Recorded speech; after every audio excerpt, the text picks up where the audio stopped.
Jemaat yang dikasih oleh Tuhan, Shalom. Kembali pada hari ini kita akan sama-sama belajar dari firman Tuhan dengan tema yang hari ini kita akan belajar, yaitu tentang bekerja di ladangnya Tuhan. Nah, sebagai bahan materi dari firman Tuhan hari ini, saya minta kita semua sama-sama membaca dari kitab Matius pasal 9 ayat 35 sampai 38. Matius pasal yang ke-9 ayat ke-35 sampai 38. Ya, kita baca secara bergantian ya. Saya membaca ayat yang ganjil, Bapak Ibu bisa membaca ayat yang genap ya. Matius pasal 9 ayat 35 sampai 38.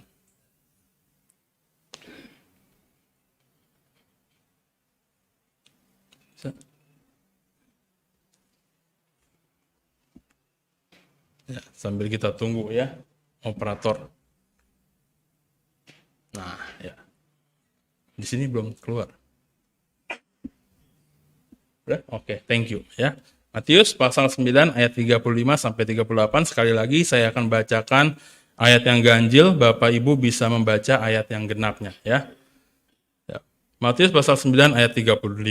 Demikianlah Yesus berkeliling ke semua kota dan desa. Ia mengajar dalam rumah-rumah ibadat dan memberitakan Injil kerajaan sorga, serta melenyapkan segala penyakit dan kelemahan.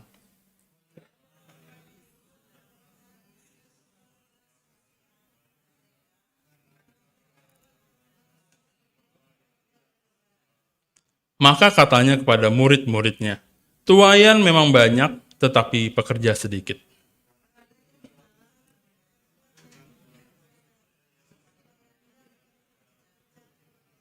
Ya, demikianlah firman Tuhan ya. Nah, Bapak Ibu dan saudara-saudara ya, teman-teman pemuda yang dikasih oleh Tuhan, dari ayat yang sudah kita baca tadi, kita bisa melihat ya bahwa Tuhan Yesus itu pada saat itu sedang berkeliling-keliling ya. Nah, di dalam perjalanan dia yang sedang berkeliling-keliling ini ya, dia berkata kepada murid-muridnya ya bahwa ladang ini begitu luas, tetapi pekerjanya sedikit ya. Dan Tuhan Yesus kembali melanjutkan, karena itu mintalah kepada tuannya ya. Nah, tuannya ini di sini adalah Allah ya, sebagai pemilik ladang, supaya Allah itu mengirimkan pekerja-pekerja untuk bekerja di ladangnya Tuhan. Nah, pertama-tama penting bagi kita untuk mengenal ladang yang Tuhan maksud ini ya. Nah, jadi ladang dari Matius pasal 9 ayat 35 sampai 38 ini adalah mengacu pada dunia ya yang kita tinggali saat ini ya, bumi kita ini ya. Nah, tapi itu juga meliputi tentu saja lingkungan kerja kita ya, keluarga kita, komunitas tempat kita hidup ya.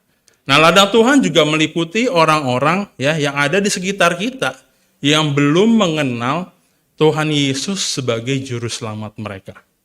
Nah, jadi tentu ladang ini begitu luas ya Bapak Ibu ya. Dan Tuhan menginginkan kita untuk menjadi pekerja-pekerja yang setia dan berdedikasi tentunya di ladangnya Tuhan. Nah, tentu saja tetapi ya bekerja di ladangnya Tuhan ya bukan suatu hal yang mudah untuk dilakukan. Ya pasti itu ya, bukan sesuatu hal yang gampang untuk dilakukan bekerja di ladangnya Tuhan. Tentu ada pergumulan dan tentu juga ada pengorbanan yang harus kita lakukan supaya kita bisa tetap setia di dalam bekerja di ladangnya Tuhan. Nah, pertama-tama ya sekurang-kurangnya ya, ketika kita mau terjun, kita mau bekerja di ladangnya Tuhan, tentu yang harus kita lakukan adalah kita harus memiliki pertobatan ya. Tentu kita bertobat dari masa lalu kita, dari dosa-dosa kita ya. Kita harus memiliki kesaksian hidup yang baik dan kemudian tentunya harus memiliki pengetahuan yang benar akan firman Tuhan. Nah, jadi untuk bekerja di ladangnya Tuhan tidak cukup hanya untuk bertobat saja ya. Tetapi juga Tuhan mau kita harus memiliki kesaksian hidup yang baik dan harus belajar ya firman Tuhan yang benar. Supaya apa? Supaya nantinya kita ketika kita bekerja di ladangnya Tuhan, kita tidak terombang-ambing dalam firman yang salah. Ya, kita punya saudara baru ya Pak Edi ya yang baru saja dilahirbarukan, dibaptis, ya tentu Pak Edi selain dia bertobat dari masa lalunya, dari dosa-dosanya, dia harus memiliki kesaksian hidup yang baik ya Pak Edi ya. Dan setelah itu juga tentunya harus belajar ya firman Tuhan yang benar ya. Karena begitu banyak ya nabi-nabi palsu, penyesat-penyesat, ya jemaat yang baru ini ya yang baru dilahirbarukan ini tentu harus tahu firman Tuhan yang benar supaya nanti jalan hidupnya itu tidak salah. Ya demikian juga kita yang sudah lebih dahulu, ya mungkin lebih dahulu dilahirbarukan di dalam roh ya, kita tentu juga harus memiliki pengetahuan yang benar akan firman Tuhan ya supaya kita juga tidak terombang-ambing dalam firman Tuhan yang salah.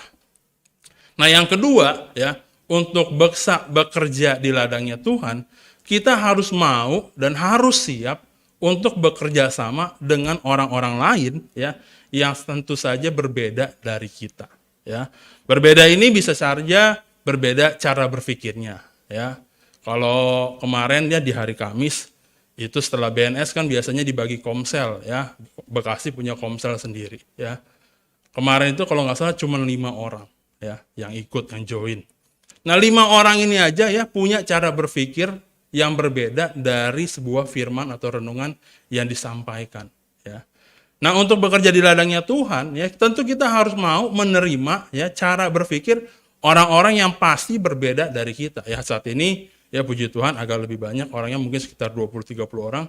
Tentu dari 20-30 orang ini ya yang ada kita saat ini, cara berpikir kita pasti beda-beda ya, enggak ya mungkin berapa persen lah pasti yang sama gitu. Tapi tentunya lebih banyak mayoritas yang berbeda.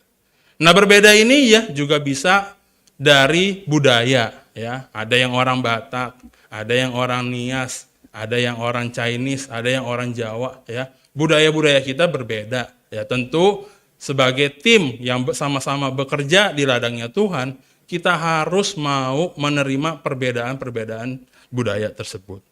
Dari tingkat pendidikan juga berbeda, ya. Mungkin ada yang hanya tamatan SMA, ada yang kuliah, ya. Mungkin kuliahnya ada sampai S3, demikian. Ya, kita juga harus mau, ya. Kalau misalnya kita memiliki rekan setim yang mungkin pendidikannya di bawah kita atau di atas kita, ya, kita harus mau menerima mereka. Ya, usia juga bisa ya dalam satu komunitas ya. Bisa saja terjadi kalau kita di gereja seperti ini ya. Bisa saja pemuda harus berkontribusi atau harus mau bekerja sama dengan opa oma ya atau dengan bapak ibu gitu ya. Jadi harus mau, usia tidak menghalangi kita untuk bisa bekerja di ladangnya Tuhan. Nah, kenapa kita harus mau menerima orang-orang yang berbeda demikian seperti kita ya? Ya karena orang-orang tersebut ya Bapak Ibu sudah Tuhan pilih, sudah Tuhan pakai, sudah Tuhan kehendaki untuk sama-sama terjun di ladang yang sama dengan kita ya. Jadi orang-orang ini ya yang saat ini sedang duduk di sebelah Anda, itu memang Tuhan pilih, Tuhan pakai, Tuhan kehendaki untuk sama-sama bekerja sama dengan kita di ladangnya Tuhan. Nah, pergumulan gereja saat ini, ya gereja modern saat ini, gereja kontemporer yang saya temukan gitu ya, itu gereja memang mengalami pertumbuhan secara kuantitas ya. Jemaatnya ada yang bertambah. Bertambahnya ini ya bisa karena dia melahirkan ya, punya anak jadi bertambah, atau bisa juga ya seperti Pak Edi sekali lagi ya, ada yang dari luar kemudian menerima Tuhan Yesus ya. Gereja memang memiliki pertumbuhan secara kuantitas ya, pertumbuhan itu meningkat. Nah, tetapi permasalahannya dari gereja saat ini adalah sedikitnya ya orang yang mau melayani ya. Jadi para pelayannya itu lagi ya. Dia lagi ya. Hal ini juga Tuhan Yesus sudah sadari ya di Matius pasal 9 ini. Tuhan Yesus bahkan sudah sadar bahwa pekerjaannya itu sedikit ya. Ladangnya begitu luas tapi pekerjaannya sedikit. Dan hal ini masih terjadi sampai sekarang ya. Jadi pergumulan gereja saat ini adalah seperti demikian ya. Jemaatnya bertambah tetapi pelayannya sedikit.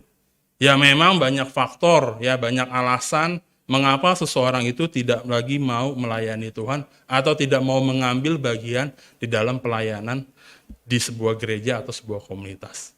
Ya, yang pertama mungkin dia sudah sibuk dalam bekerja ya, atau yang anak-anak mungkin sudah sibuk dalam pendidikannya sehingga waktunya habis, capek, Sabtu Minggu lebih baik untuk istirahat.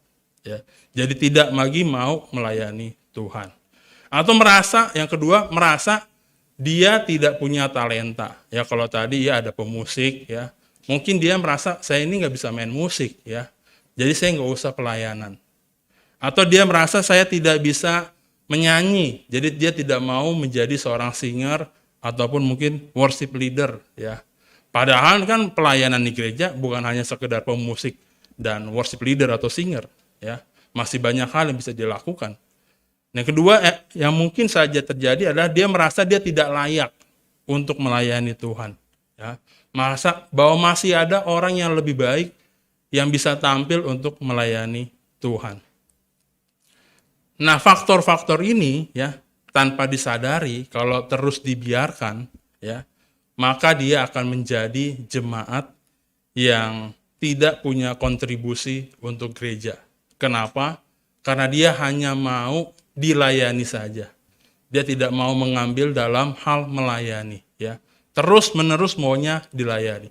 Pada akhirnya dia tidak punya kontribusi untuk gereja dan ya mohon maaf, dia ternyata menjadi beban saja ya, tidak bisa melayani ya, tidak mau melayani, hanya mau dilayani saja ya.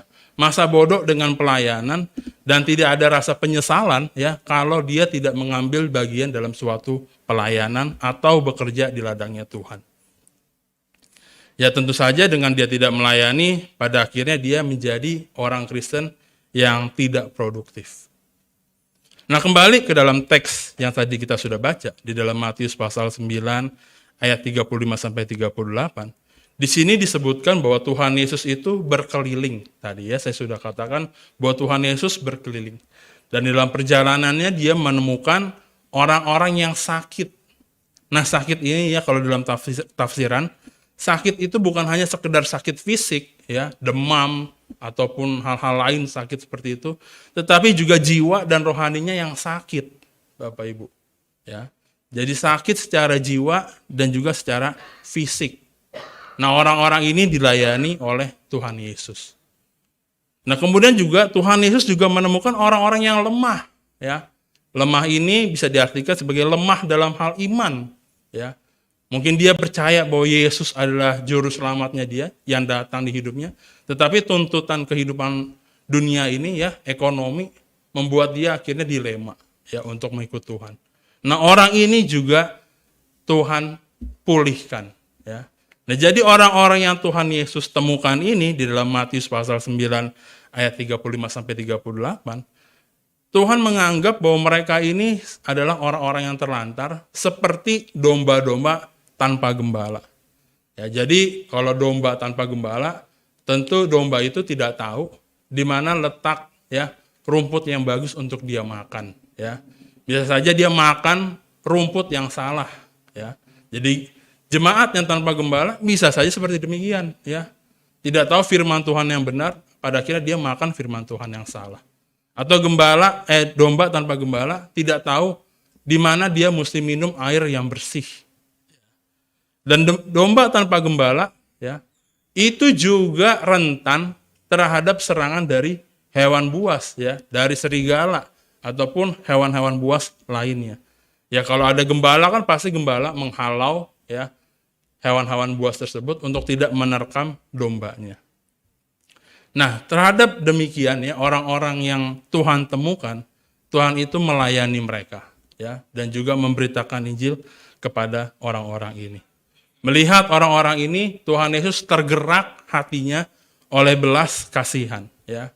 Dan ketika Tuhan Yesus melihat mereka, tidak tunggu waktu ya, tidak tunggu lama, Tuhan Yesus langsung melayani mereka ya, tidak menunda-nunda, tidak menunggu pekerja-pekerja yang lain ya yang bisa membantu Tuhan Yesus. Tuhan Yesus segera bertindak untuk melayani dan membantu orang-orang tersebut. Nah, bagaimana dengan kita saat ini ya? Kalau kita berada di kondisi yang sama seperti yang Tuhan Yesus alami di Matius pasal 9 ini ya, tentu di dalam kehidupan kita saat ini ya. Apakah sebagai pengikut Yesus kita sudah mengikuti teladan Yesus, ya, karakter Tuhan Yesus, atau jangan-jangan kita ini sama seperti orang-orang yang disebutkan dalam cerita orang Samaria yang baik hati, ya. Ya, kalau Bapak Ibu tentu pernah mendengar ya cerita tentang orang Samaria yang baik hati, di mana ada orang ya yang dirampok lalu dianiaya ya sampai dia kritis dan hampir mati. Ya, lewat orang Yahudi, lewat para imam ya, mereka tidak menolong orang tersebut ya. Padahal orang Yahudi dan para imam selama ini mereka memproklamirkan diri mereka sebagai pengikut Allah ya, sebagai orang yang benar. Ya. Nah, tapi ternyata di dalam kejadian ini ya, kesaksian hidup mereka tidak baik, Bapak Ibu. Ya. Sebagai pengikut Allah mereka tidak mencerminkan ya kasih Allah kepada manusia. Ya. Orang yang hampir mati mereka lewati begitu saja. Ya. Sampai pada akhirnya datanglah orang Samaria. Orang yang selama ini dikucilkan karena dianggap darahnya bukan darah Yahudi murni, ya. Jadi orang Yahudi yang sudah menikah dengan orang lain sehingga darahnya sudah tidak murni lagi. Dan orang-orang Samaria ini dikucilkan. Tetapi sebagai orang yang dikucilkan, ternyata orang Samaria ini maksud saya yang lebih mencerminkan belas kasih Allah terhadap orang yang dianiaya. Nah, jangan-jangan selama ini mata kita itu seperti mata orang-orang Yahudi dan para imam. Tidak mau melihat kondisi ya yang ada di gereja kita ataupun mungkin dari orang-orang di sekeliling kita yang butuh pertolongan. Telinga kita tidak peka terhadap permintaan tolong dari orang-orang yang ada di sekeliling kita, ya. Di mana tentu saja hati kita menjadi tidak sensitif, tidak peka melihat kebutuhan-kebutuhan dari orang-orang yang ada di sekeliling kita. Tuhan Yesus berseru ya kepada para murid-muridnya dan juga kepada kita saat ini, kepada Anda dan saya, bahwa ladang sudah menguning, tetapi penuainya sedikit. Apakah kita hanya akan berdiam diri saat ini? Melihat sebenarnya hidup ini adalah kesempatan. Seperti tadi lagu yang kita nyanyikan tadi. Hidup ini adalah kesempatan. Selagi masih ada waktu, ya, di mana kita bisa melayani Tuhan, Bapak Ibu. Ya bisa saja ya menjadi pemusik yang punya talenta tadi ya, yang bisa menjadi WL, atau bisa juga menjadi aser, penerima tamu ya. Cukup salam aja, senyum, sapa, salam ya. Kalau misalnya dia merasa tidak memiliki bakat dalam hal bermusik.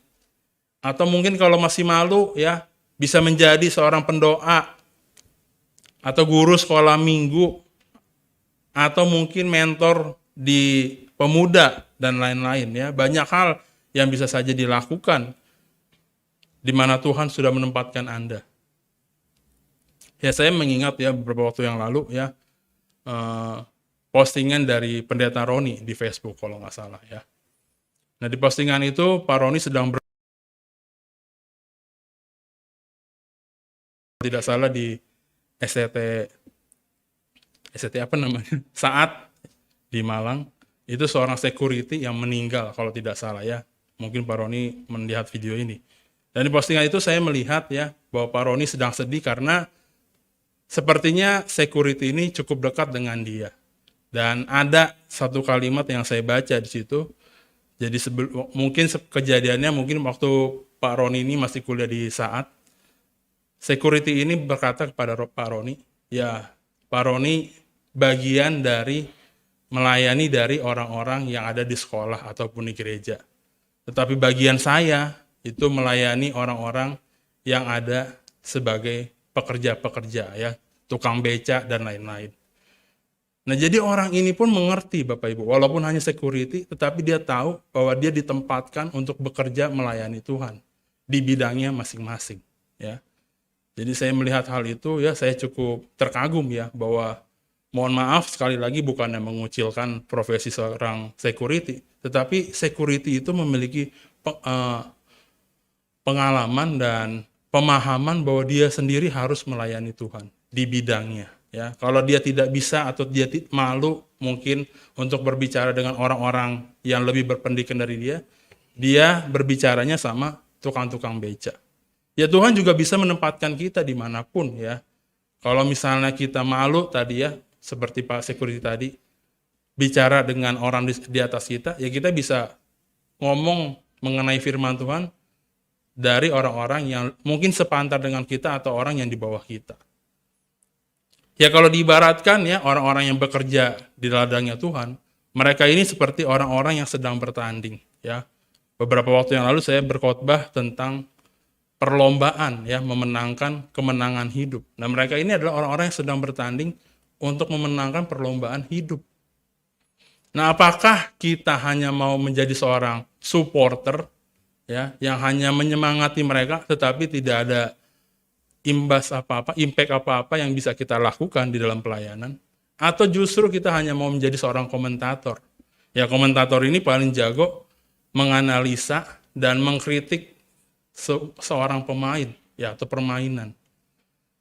Biasanya seperti demikian ya. Kalau Bapak Ibu mengikuti saya di media sosial juga saya seperti itu kan. Kalau tim yang saya suka lagi bertanding, saya suka mengkritik ya, seakan-akan saya ini lebih jago.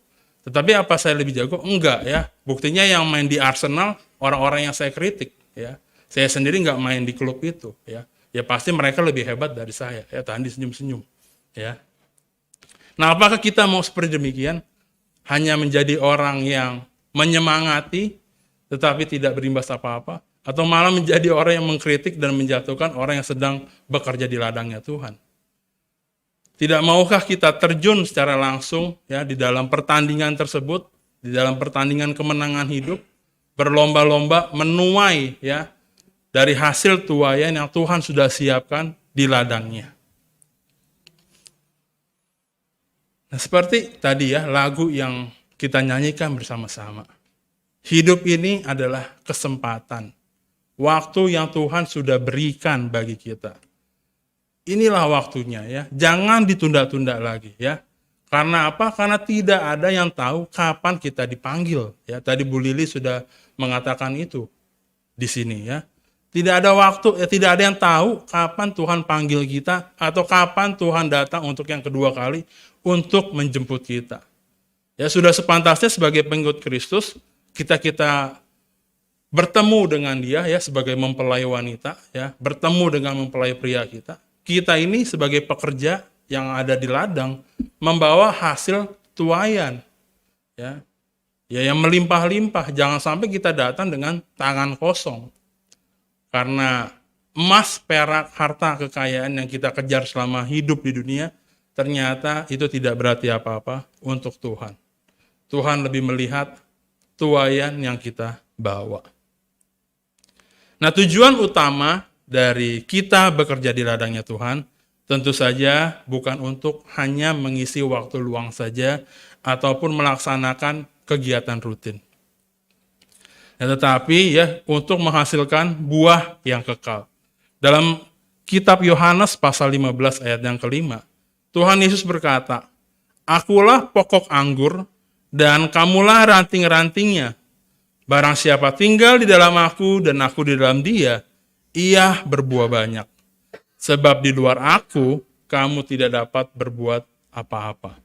Bapak, Ibu, dan Saudara yang terkasih, ketika kita hidup di dalam hubungan yang erat dengan Kristus, tentu saja Roh Kudus akan memampukan kita untuk dapat bisa menghasilkan buah-buah roh ya, yang mencerminkan karakter Kristus. Inilah kesaksian hidup kita. Ada yang tahu buah roh itu apa aja? Kalau ada yang tahu bisa angkat tangan. Ya, saya kasih tahu bocorannya. Yang depannya kasih. Kasih sukacita, damai sejahtera, kesabaran, kemurahan hati, terus penguasaan diri. Ya, sebelumnya ada kebaikan, kesetiaan, kelemah lembutan. Ya, inilah adalah buah-buah roh. Ya, ketika kita dekat dengan Tuhan, ya, tentu Roh Kudus memampukan kita untuk dapat menghasilkan buah-buah roh. Inilah tuaian yang dapat kita bawa ya kepada Tuhan, sekaligus juga mencerminkan karakter Kristus kepada orang-orang di sekeliling kita. Ya, jadi ketika kita berbuah, tentu orang-orang akan melihat Kristus di dalam diri kita. Ya, jadi Bapak Ibu nggak usah capek-capek sebenarnya menginjili ya. Dengan berbuah seperti demikian aja, itu sudah merupakan sebuah penginjilan secara tidak langsung. Nah, jadi sebagai kesimpulan dari firman Tuhan hari ini ya, kembali kita diingatkan oleh firman Tuhan hari ini bahwa kita ini adalah orang-orang yang sudah Tuhan pilih untuk bekerja di ladangnya. Ya, ladang ini tadi sekali lagi adalah dunia yang kita tinggali saat ini. Bisa lingkungan kita, bisa kantor tempat kita bekerja, bisa di rumah kita, bahkan mungkin dalam lingkup yang paling kecil bisa di keluarga kita. Ya, meskipun pasti bekerja di dalam ladangnya Tuhan, tentu selalu ada pengorbanan dan pergumulan. Tetapi kita diberikan janji oleh Tuhan bahwa kita ya hasil dari kita menuai ini tentu tidak akan sia-sia. Ya. Jadi sekali lagi ini adalah waktunya. Maukah kita mengambil kesempatan ini? Ya sekali lagi sebelum menutup firman Tuhan hari ini, saya mengundang kita semua ya menyanyikan lagu yang tadi sudah kita nyanyikan bersama-sama. Hidup ini adalah kesempatan. Boleh dibantu pemusik dan singer? Ya, setelah lagu ini kita berdoa.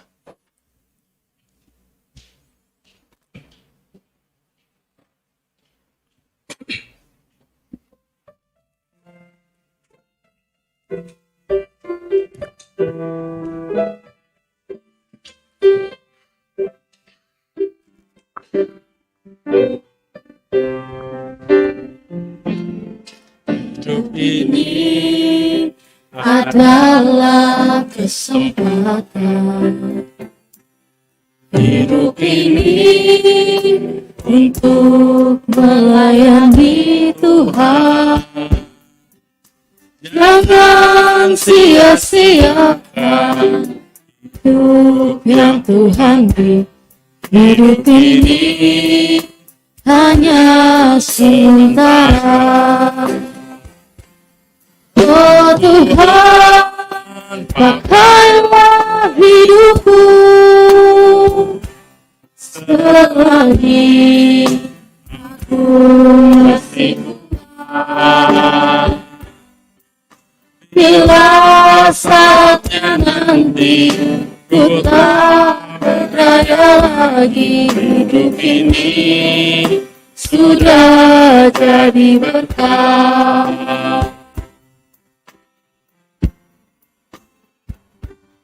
Hidup ini adalah kesempatan. Hidup ini untuk melayani Tuhan. Jangan sia-siakan hidup yang Tuhan beri. Hidup ini hanya sementara.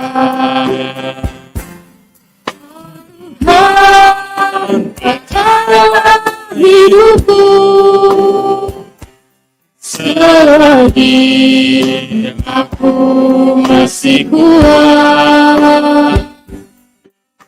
Bila saatnya nanti ku tak berdaya lagi, hidup ini sudah jadi berkah. Oh Tuhan, hidupku selagi aku masih kuat.